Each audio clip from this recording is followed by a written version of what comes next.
নমস্কার। ভালো আছেন সবাই? হ্যাঁ, ভালো থাকারই কথা। তবে ওই ঋতু পরিবর্তন তো একটু আধটু ঠান্ডা বোধহয় প্রত্যেকেরই লেগেছে, যেমন আমার লেগেছে। আসুন আপনাদের সঙ্গে একটু কি বলবো, গল্প, রিল রিল নিয়ে আলোচনা করি। সেটা হলো, আমাদের পাড়ায় একটি পরিবার, হাজব্যান্ড ওয়াইফ দুজনে, বিয়ে হয়েছে প্রায় 3-4 বছর হয়ে গেল। কিন্তু দুজনের মধ্যে দ্বন্দ্ব, সব সময় দ্বন্দ্ব, ঝগড়া ঝাঁটি লেগেই থাকে সব সময়। পাড়ার লোকেরা ভীষণভাবে বিরক্ত, বিরক্ত বন্ধু বান্ধবেরা। কি করে, খুঁটিনাটি ছোটোখাটো ব্যাপার নিয়ে দুজনের মধ্যে হুলুস থুলুস কাণ্ড লেগে গেল, ঝগড়া ঝগড়া ঝগড়া ঝগড়া। তো বন্ধু বান্ধবরা বললো, তো এভাবে চলতে পারে না, একটা কিছু হেস্তনাস্ত হওয়া তো দরকার। তো সবাই একদিন 3-4 জন বন্ধু মিলে একদিন ওর ফ্ল্যাটে গিয়ে হাজির হলো। হাজির হয়ে বলল, এই শোন, তোদের এই ঝগড়া থামবে কবে? কেউ কোনো উত্তর করলো না। বললো, চল আমাদের সঙ্গে। কোথায় যাব? চল না, চল। জোর করে দুজনকে একজন কাউন্সিলরের কাছে নিয়ে গিয়ে হাজির করলো। কাউন্সিলরের কাছে গিয়ে কাউন্সিলর বললো, আপনারা সবাই বাইরে যান, ওরা দুজন এখানে থাকুন।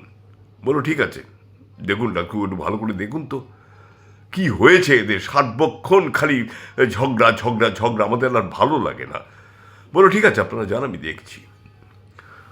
তো কাউন্সিলর ভদ্রলোক এবার হাজব্যান্ড ওয়াইফের দিকে তাকিয়ে বললেন, কি হয়েছে আপনাদের? এত ঝগড়া হয় কেন? কি একে অপরের প্রতি কি এমন আপনাদের অভিযোগ, একটু বলুন দেখিনি আমাকে। তারপরে দুজনে একেবারে মানে ফুলঝুরির মতো বেরোতে লাগলো, দুজনের বিরুদ্ধে দুজনের অভিযোগ বারবার বারবার করে বেরোতে লাগলো। কিছুতেই থামে না, এ ওর বিরুদ্ধে, ও এর বিরুদ্ধে, দারুণভাবে। আর সেই কাউন্সিলর ভদ্রলোক এরকম গালে হাত দিয়ে চুপটি করে শুনছে ওদের দুজনের কথা। শুনছেন, কিচ্ছু বলছেন না।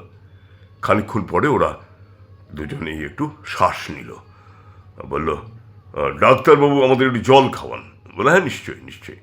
তো কলিং বেলটা টিপলো, মানে ওনার যে ইয়েটা টেপার পরেই একজন ভদ্রলোক এলেন, বলে, ওনাদের জল দাও। তো দুজনকে জল দিল, জল খেলো। এবার বলল, শুনুন, আপনাদের দুজনের বিরুদ্ধে অভিযোগ আমি শুনলাম। এবার দুজন দুজনের বিরুদ্ধে বা দুজন দুজনের পক্ষে কার কি গুণ আছে, এগুলো আমাকে একটু বলুন তো। তো দুজনে কেউ কোনো কথা বলছে না, সবাই মুখ নিচু করে দুজনে বসে আছে। কি হলো, আপনারা বলুন, না বললে আমি আপনাদের সমস্যার সমাধান করব কেমন করে? কেউ কোনো উত্তর করছে না। তখন কাউন্সিলর ভদ্রলোক বললেন, হ্যাঁ, আমি বুঝেছি, দাঁড়ান 1 মিনিট।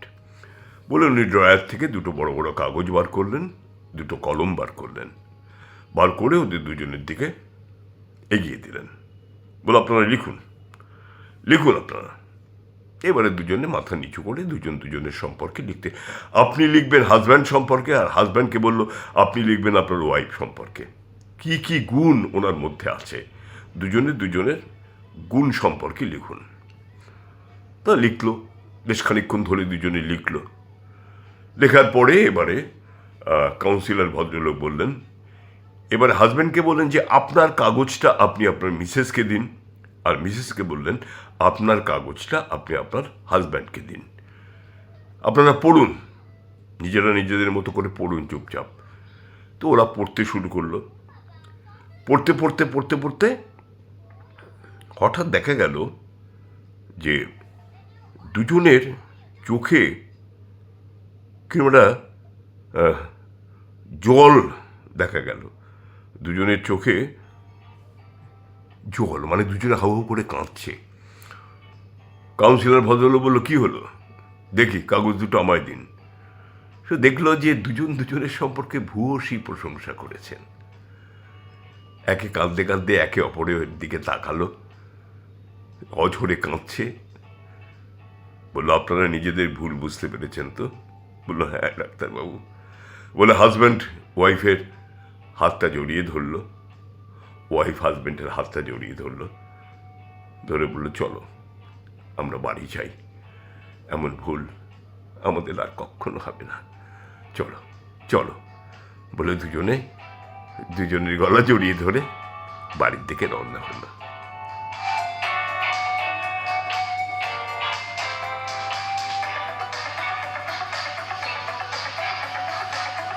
মিষ্টি গল্প, তাই না?